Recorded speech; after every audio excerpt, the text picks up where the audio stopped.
Hi guys, it's Jennibellie. I have had a few requests over the last few months to do backgrounds. Recently I've not really been working that way. You've seen more full page process videos from me because that's how I work nowadays. It isn't really just going through and doing backgrounds and then coming to it and filling out the page later on. I tend to do a full page, work on one page until it is done. But what I thought I would do today is just do a bunch of backgrounds, blitz through them in my current journal. And what I'm going to do first is just rip some book text out. This is just one of the plays from my uni days. And what I'm going to do with it is slap it down very generously with this, which is a mixture, probably about 70% PVA glue to 30% water. I want it quite thick, so I haven't thinned it down very much. And what I always do first is put it down onto the page. And I've got an old paintbrush here. You can use a sponge or something if you don't want to use paintbrush. But as long as you wash your paintbrushes straight away, it doesn't damage them. But this is an oil one anyway, so I'm not really keen on using it for painting.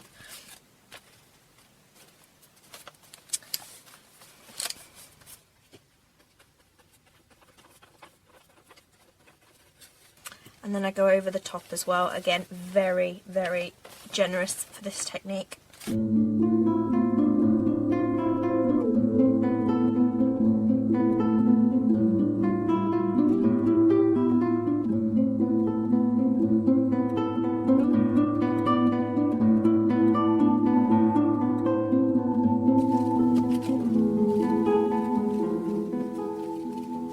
Okay, now just go over the whole surface, making sure it has lots of glue on it.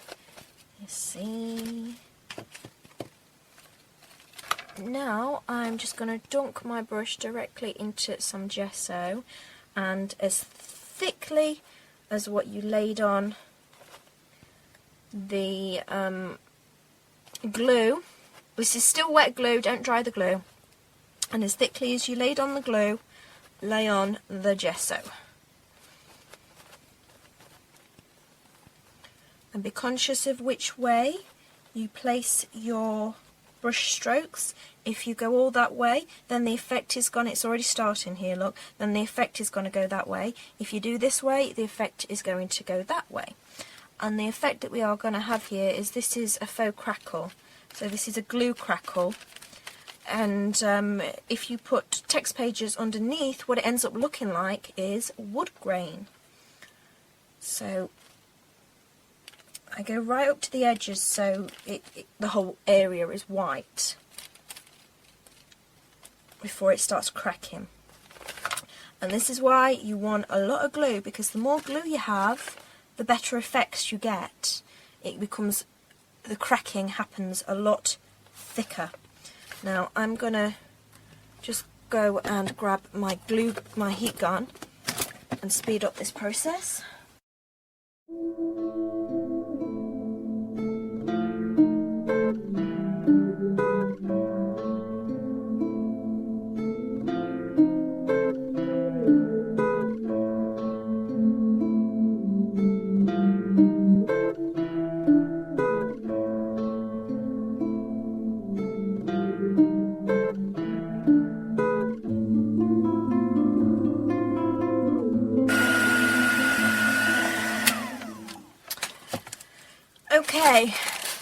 Okay, so this page is going to take a very long time to dry, so I'd suggest leaving this one overnight. And what you can see here is, because my book is so fat on this side, the page kind of is slanted, so the gesso is kind of fallen this way.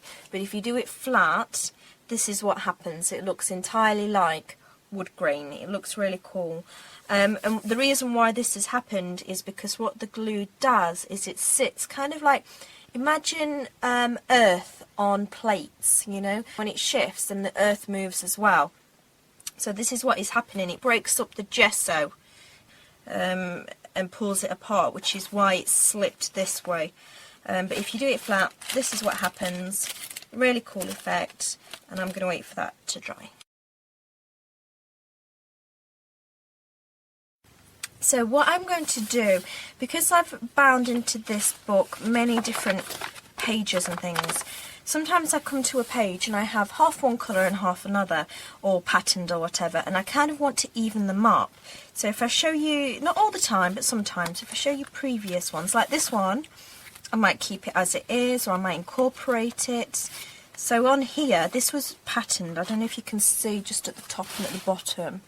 It had this like pattern that was like stripy, and just to kind of even it up, it's not on this side, but I put this pattern paper down this side, and to incorporate, that had the same colours in as that, and then to incorporate them all I use this pattern paper under here and under here as well. Like this one, I was happy with there being two colours. It's entirely, this one I was happy with there being two colours. So in this one was this one was this deep colour here, and I transferred it across. So this is what I'm going to do with this page first of all, is I want to even up the colours. And how I'm going to do that is I'm just going to take like this yellow crayon,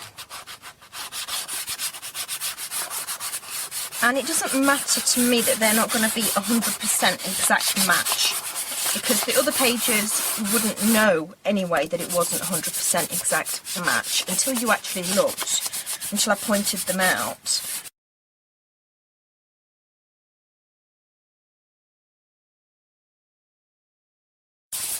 And that's just a quick way to get a lot of colour quickly, and I might add some on this side as well, so that brightness is transferred. Ha ha ha.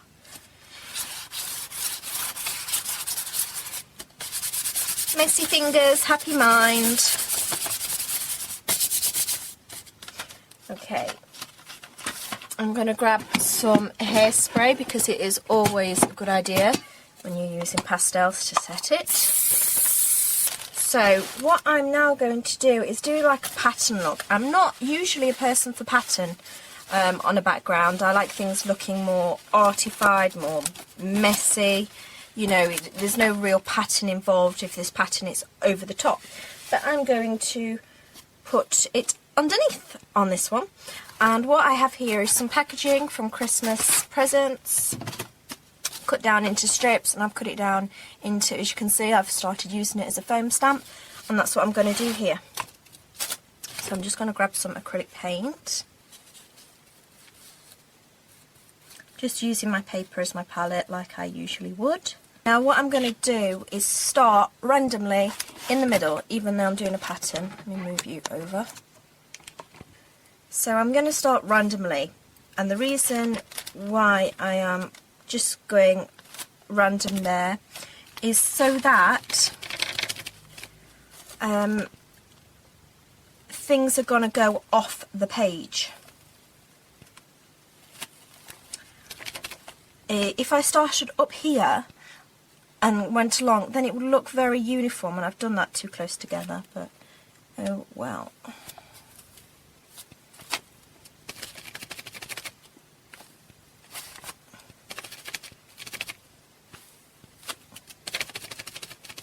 And doesn't it give like a lovely spongy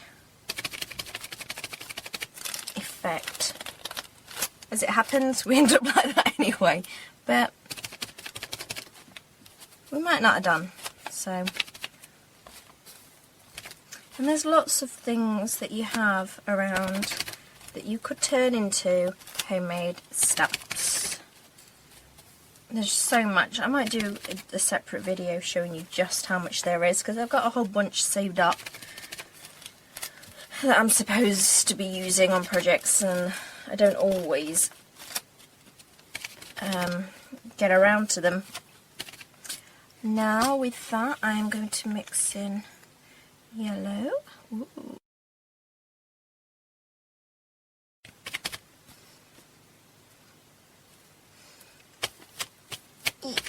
Let's make the background paper a bit more interesting. Okay, so what I was going to do next is just start adding details on a few of them with the whiteout pen, and I was going to call it good at that, because what I like to do is to just have some sort of focus that I can then build upon. So I might have just done a bit of detail in white over here, so that then what I could have either done is build it up here, or maybe start something up here when I came to do it, so there's something interesting to the eye. But as always, I decided I'm going to carry on doing something different, and I found this really nice thick rope, so I'm going to do some more found object stamping.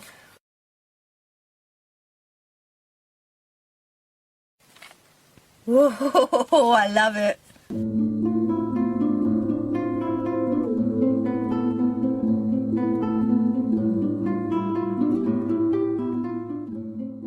So that's it.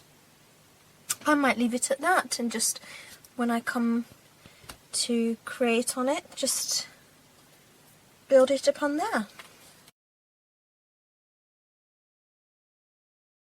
Okay, so next up I am going to start with a paper, I think. And I have this pack of leftover papers from other projects, and these are just all the strips. So let's start off with some paper.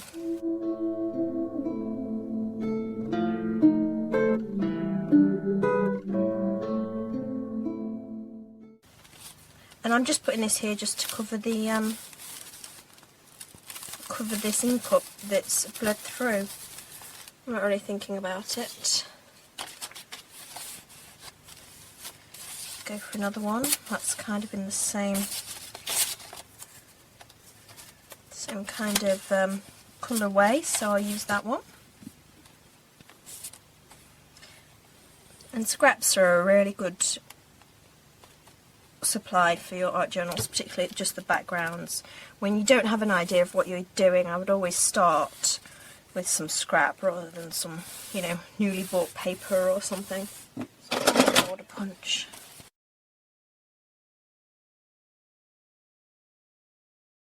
I'm going to do something over here to kind of cover up these ink splatters. I'm going to just add some interest. I've just got a palette knife, and I'm just going to scrape my gesso on.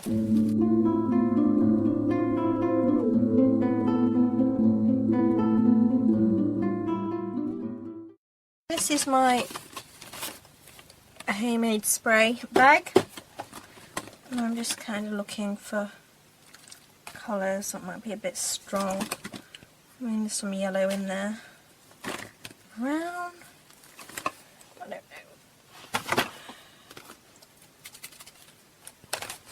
Maybe that one.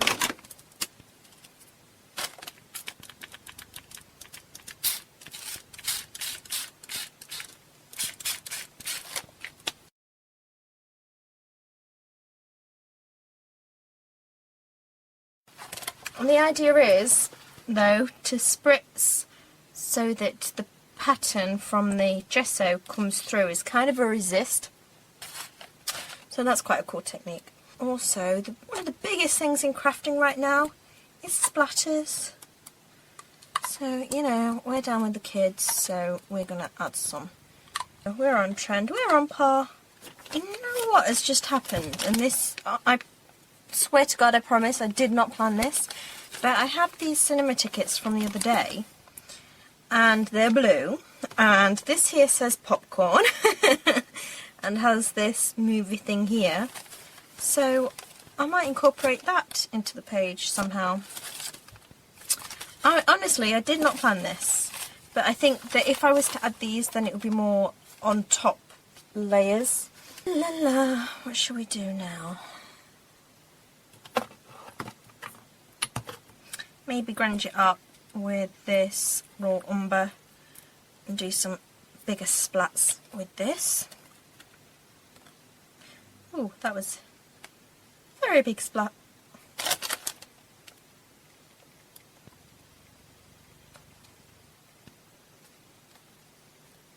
These, by the way, are my new inks, and one of my favourite tools now. I found this little box to recycle, to stick them. Somehow they all managed to fit in there. To keep them close to me on my desk. They're also what I make my homemade sprays out of now. I'll stick a link to a blog post below where I show, talk about the inks, the sprays, and show quite a few pages that I've done through making and playing about with these inks. And this is also what these pages are about, is just kind of adding things on and playing around with new materials. The backgrounds are a great way to not have to think about what you are doing, because you can always go back and change them later if you do something you don't like. And I'm going to heat this page up so that I can show you another page that I started out pretty much like this, but all I wanted to do was just play around with new techniques.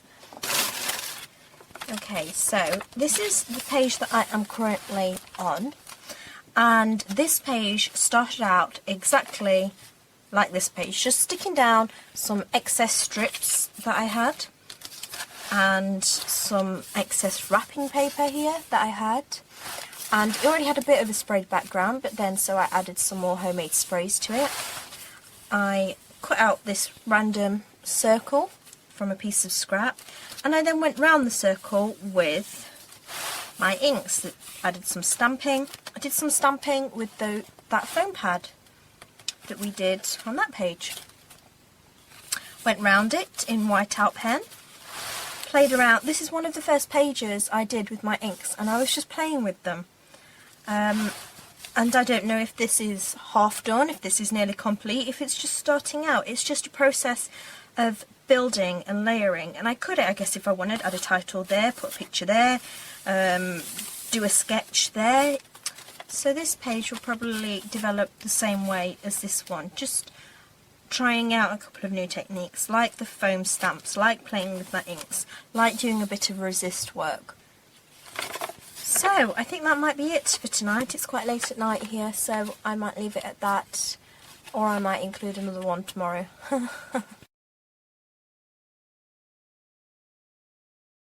Okay, so since I've been talking about it, I've decided I want to do the found object printing in this video. So I found my found object pieces, and these are just all packaging things. So these are from Brad's and things.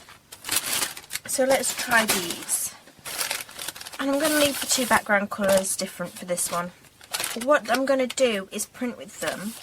So I think to save ease of use, I'm going to do two different colours, so I'm going to use both of them. And I'm going to try using the soft body, because I think these are going to work better. Softer bodied acrylics are going to work better to heavy bodied. How do I want to do this? My plan is to make a mandala kind of print with it. Damn cool when I'm going out. It's a very funny shaped mandala, isn't it? Oh well.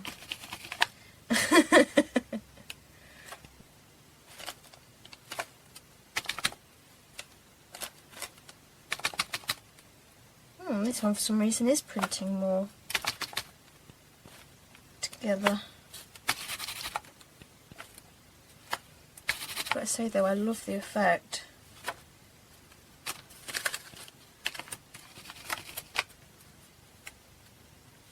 It might be easier to take this thing out so I can see through it.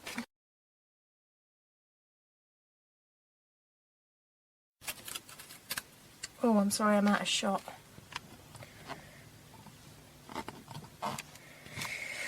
Oh, sorry about that.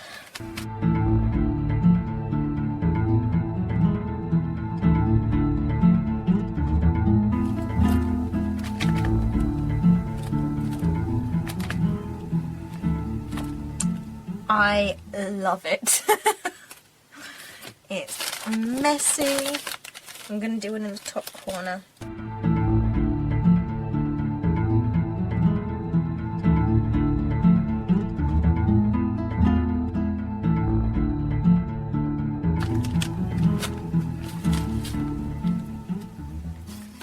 How cool is that?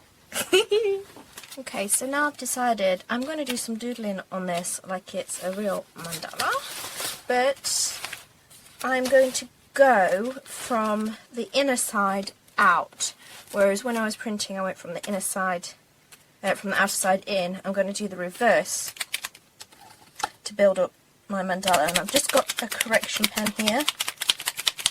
Oops. And I'm just going to outline with the correction pen first of all.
Okay, so that's it. Obviously, if you wanted to, you could do more to this page. I'm pretty happy with how this has turned out.